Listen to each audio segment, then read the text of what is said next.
নমস্কার। পুজো এসে গেছে। পুজোর ঢাক বাজা শুরু হয়ে গেছে সব জায়গায়। অনেকেই শুনছি অনেক প্যান্ডেলে প্রচুর ভিড়ভাট্টা হচ্ছে, লোকে ঠাকুর দেখতে যাচ্ছে। এই সময়টাই তো আমাদের রিচার্জ হওয়ার সময়। অনেকে হয়তো বলবেন যে উৎসবে ফেরাটা, এত রকম গণ্ডগোল চলছে, তার মধ্যে মানুষ কী করে উৎসবে ফেরে। আমার এ বিষয়ে একটা ছোট্ট মন্তব্য আছে, বলি।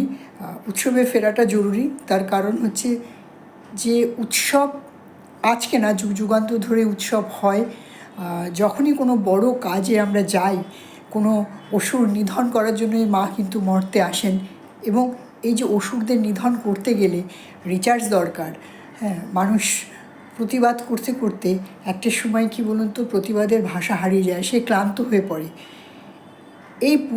এই পুজো আচরা বা এই ধরনের উৎসবে মানুষ রিচার্জ হয়, এবং প্রতিবাদের ভাষা দেখবেন এরপর আরও বেশি অনেক জোরালো হবে।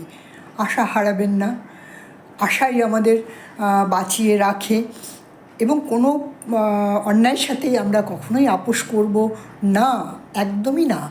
কিন্তু এই রিচার্জেরও খুব দরকার আছে। মনোসংযোগ, এক নাগাড়ে প্রতিবাদ করতে করতে মানুষ হাঁপিয়ে যায়। সেই সময় সেই হাঁপিয়ে যাওয়া ক্লান্ত মানুষটা জোরদার প্রতিবাদ কী করে করবে বলুন?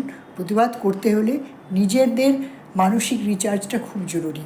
আগেকার দিনে রাজরাজারা দেখতেন বিভিন্ন সময় যুদ্ধে যাওয়ার আগে তারা সকলেই যাগ যজ্ঞ হোম করতেন। হ্যাঁ, আপনি এটার নাম উৎসবও দিতে পারেন, এটার নাম আপনি রিচার্জ করাও দিতে পারেন, মানুষের এনার্জি রিচার্জ। তো আপনি যেভাবে এটাকে ব্যাখ্যা করবেন সেইভাবেই ব্যাখ্যা। আর অসুর দমন করার জন্য পুরোপুরি মানসিকভাবে ভীষণভাবে শক্তিশালী হওয়াটা কিন্তু খুব জরুরি। ভেবে দেখবেন আমার কথাটা।